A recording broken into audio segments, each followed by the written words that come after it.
Genesis Lotus might just revive as the twink with amnesia. Let's talk about him. The sixth venerable Genesis Lotus was the first owner of Reverse Flow River and Perseverance Coup. Like all venerables, he has hidden arrangements scattered across the world.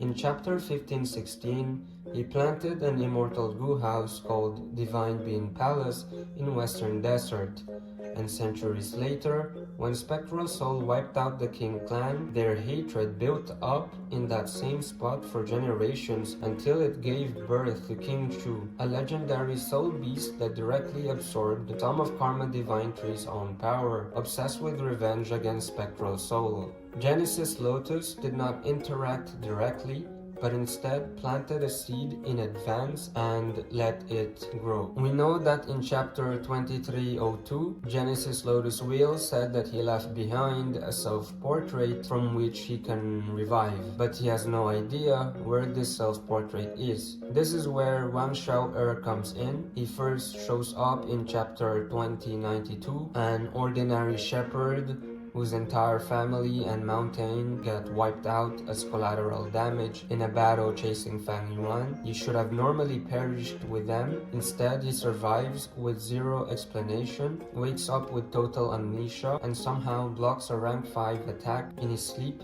using unexplained silver threads. Soul searching, one of the most reliable ways to extract information, fails completely on him. More proof comes in chapter 2294. Wang Xiao, now enslaved and sold off through Treasure Yellow Heaven, ends up in the hands of Tan Ku, a central continent Gu immortal, handing out a human path cultivation method to his slaves as a trial run. Without knowing it, Wang Xiao had been carrying the immortal self Gu his entire life. So here's the theory. What if Genesis Lotus self-portrait was never a painting but a seed planted using his own wood path methods, carrying a chance at self-goo inside it? Scatter enough of those seeds across the world and eventually one lands in the right soil.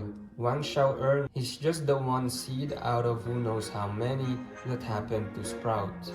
The left is love, the right is affection. Walking on both sides of life, scattering seeds and blooming flowers, making this journey full of flower fragrance, allowing the person who walks through branches and leaves to feel no pain even as they step on thorns. They can shed tears that feel no sadness.